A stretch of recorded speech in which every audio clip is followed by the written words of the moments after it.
1, 2, 3, road trip! Welcome to the vlog, everybody. It's part of the first vlogs, actually. We're not professionals, and this dog vomited right before we started filming. Sick Simba, man. She vomited in your car. She didn't even chew her food or something. No!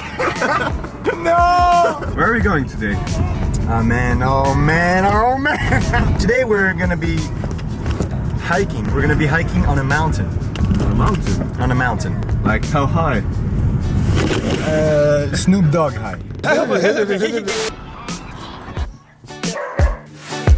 heard that you dropped off the uni again? Yeah, I actually did. Yo, me And too, by the way. Claude as well, yeah. Oh, yeah. You wanna hear the story? Yeah, sure. Tell us about it. Okay, I'll tell you about it. Let me give you a bit of context. Woo! Fuck! My name is Rob, and this is what happened since I finished high school. Enjoy. Chapter 1. So Mark Twain once said, the two most important days in your life are the day you're born and the day you found out why. Well, I would add a third day to the equation. The day you start acting on this why. May 2017. The official beginning of my life. I had finally finished school in Lebanon. What a ride it was. My friend Eduardo would always mock me by saying I was special. I was kind of the weirdo or the attention seeker, I must admit, but I prefer to see myself as the guy who wanted to do something unconventional with his life. This is me at prom, dreaming of the future and looking at the stars. My mind was buzzing all the time with crazy ideas and plans and ambitions and things to experiment. I was stupid. And well, it didn't change a lot. So anyway, I loved nature and sciences. Yes, science! So I thought I would dedicate my life to make a positive impact on sustainability, wildlife conservation, waste management, and renewable energies. I just loved it. So logically, I decided to study an environmental engineering degree in Australia. And off I went. That's when the best 5 months of my life started. It was my first time out of the country for that long. I was studying hard on something I loved. I met the most crazy and inspiring people yet, and most of all, I had freedom. I fell in love with a kangaroo, skydived for the first time, learned how to juggle, dance, and surf. I fixed my horrible English accent, Only you can hear. made friends from almost all continents, eliminated my fear of singing publicly, and participated to all the incredible college activities and events, including a crazy scavenger hunt where I almost got arrested by police. I won the college trivia contest, organized an epic road trip with my best friends in New Zealand, checked the two most difficult hikes in my life, swam in freezing glacier water and in volcanic hot pools. I ran for cultural director in my college and did another road trip in all of South Australia where I got to see wild koalas for the first time. I loved every single step of the journey. But the plot twist is, I dropped out of university in Australia. Yep, it sounds super stupid, counterintuitive, illogical, right? Let me explain. I had a mysterious drive, a vision, something I was born to do. Something that spoke to my guts. I loved sustainability and the environment, but filmmaking was something I loved to do. Something that was in me. And it was uncertain, risky, challenging. I had a blurry vision of the journey that lied ahead of me if I dropped out. I wanted to express myself, entertain, expand my creativity, document, inspire. And driven by the energy of some dreamers and by a crazy voice in my head, I dropped out of uni for the first time. To go where? I didn't know, but I knew it was the right decision. I went back to Lebanon and started working in a cinema distribution company where I got to work with really inspiring people and getting to see movies a couple of months before their international release. 10 minutes after leaving my internship for the last time, I meet the man behind one of the biggest social media platforms in Lebanon, Live Love Beirut, and start working for him on projects, including the promotion of an international music festival. I also worked part-time on 2 movies, the first one being a no-budget epic war movie 10 years in the making, and the second one on a documentary promoting the multiple positive ecological solutions in the Middle East. All this work helped me finance most of my following trips. I also swam every day for 2 months, bought my dream camera, became homeless in a tunnel for a night, and the outdoors basically became my new home. I learned how to slackline, I got my driver's license, and often visited refugees and spent time with the kids. Then I participated in the American University of Beirut's annual big game and won the trivia contest. And right after, I traveled to Sri Lanka with my family and had my very first real cultural shock. There, I pulled an all-nighter to do a Buddhist pilgrimage on Adams Peak with a stranger, and even got to meet up by coincidence with my friend Raoul in the south of the island. I was back on track. learning heaps, and doing well. And that's because I noticed that whenever you take a risky decision as a consequence of following your heart, you can always make it work.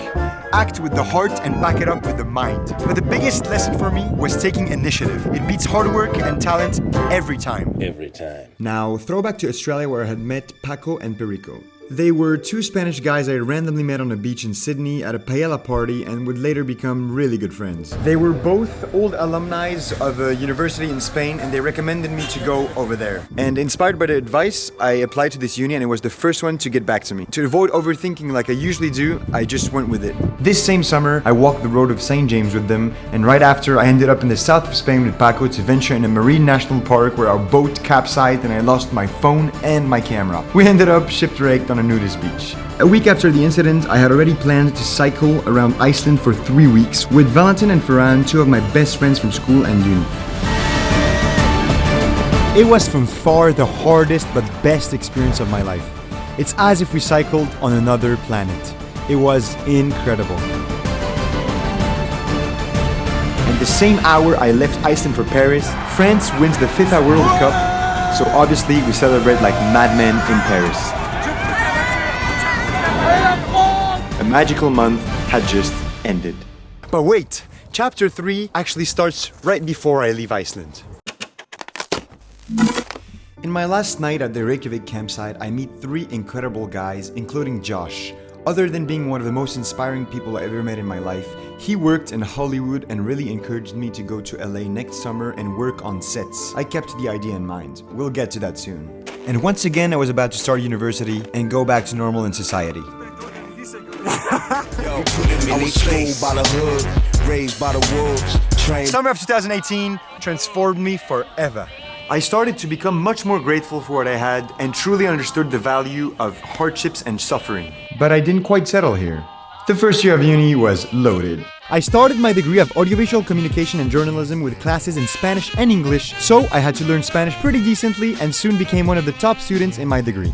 Trying to work, I made friends from literally all around the world, did some crazy road trips around snowy Lebanon, and got stuck on an icy road for 4 hours in a snowstorm. I got to water ski for the first time, then had the idea to hop on the first bus leaving the station and camp wherever it brought us. My uni needed a cine club, so I created it, and I also watched 148 movies. This wasn't enough, so I organized 39 hikes and outdoor activities, extreme sports, ski, and camped in abandoned cities. in this ghost town. I got to travel to diverse regions of Thailand with my family, ate a scorpion, kangaroo, and crocodile meat, and snuck into a gym without paying for the entire year to get in shape. Went to one of the most famous Spanish festivals, grew my hair really long, completed No Shave November, made a bunch of other movies, started my own YouTube channel. This is my first YouTube video. Traveled to Barcelona with my boy Jose and met Wim Hof, the Iceman himself. That's it. Sweated for 100 days straight. 100 days of sweat. And started taking cold showers every morning. And through all that, I kept in mind the advice Josh gave me. I was challenging myself non-stop, using momentum to keep on growing and trying so many new things. And it's in this way I avoided any potential regret. Or I should have done this, or I should have done that. All this was out of my life, bro. You're not gonna figure this out being in your own head. Just start doing. Just do. Do you understand how young you are? This leads us to when I became really good friends with this guy, Santi. 4 months ago we met and we discovered that both of us had the same objective this summer, travel to the USA and do some internships in Los Angeles. 1 month in Los Angeles without knowing where we are gonna sleep yet. We don't know what is gonna happen, but it's gonna be the best experience of our lives. The plan was to road trip east to west coast with my 2 friends Fred and Serge. Destination New York! Then arrived to Los Angeles with no plan at all, a very limited budget and knowing no one there. We only had our ticket and blind faith in our dreams. We're trying to sleep at the airport tonight. Okay, so we got the cars. We're in Cleveland, it's raining, that's crazy.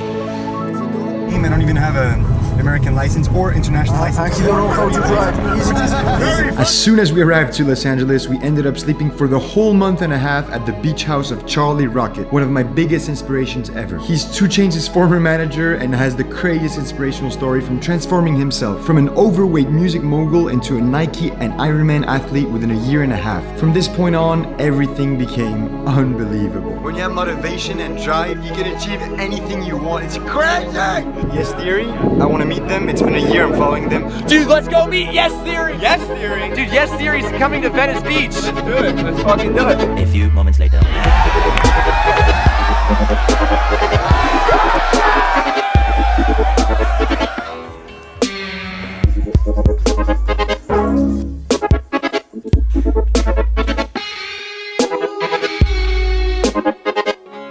We're a group of strangers. I don't think I would have ever met strangers like this before. Double the size of what it started with. Co-pilot is Roberto. What is happening here? On a trip in our favorite rocket ship.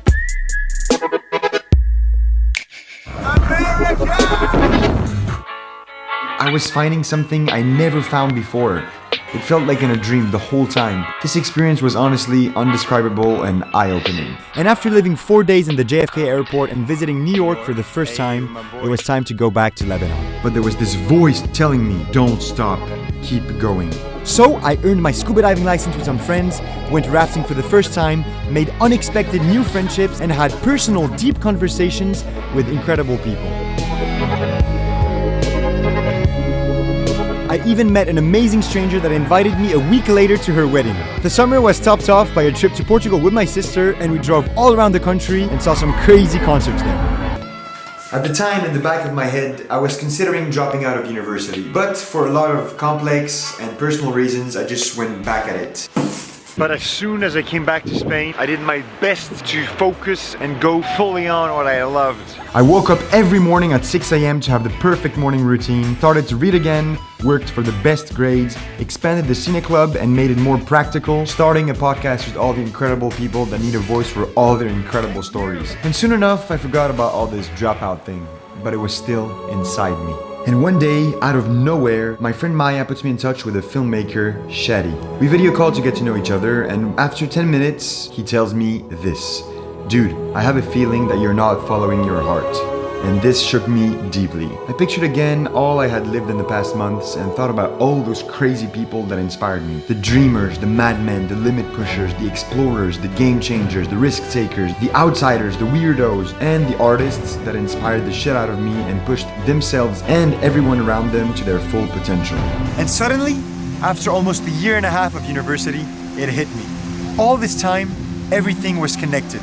After each random experience and person I met in Lebanon, Spain, Australia, Iceland, the USA, and all around the world, I realized that everything happened for a reason.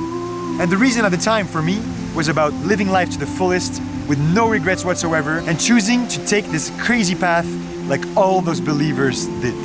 Right after, I spontaneously decided to travel to Barcelona for a wild weekend where I meet some strangers that became really close friends in no time, and this convinces me even more to take my decision. With a bunch of strangers, it's crazy!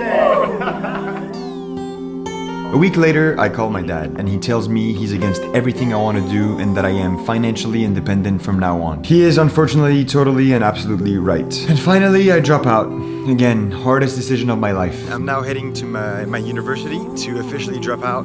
I tell some friends over the phone about my decision and finally decide to start working on a lifelong dream of mine. I travel to London, In London right now. for another epic week full of meetups and conferences with strangers all around Europe thanks to the initiative of my friend Tony, whom I met in Barcelona. I come back to Spain, I complete a half marathon. First half marathon! Let's go! And finally, the hardest part of all, the farewell. I appreciate every last minute with my friends in Spain. Then I plan on making money back in Lebanon to transform my dreams into a tangible project. And out of nowhere, a serious revolution breaks out over there.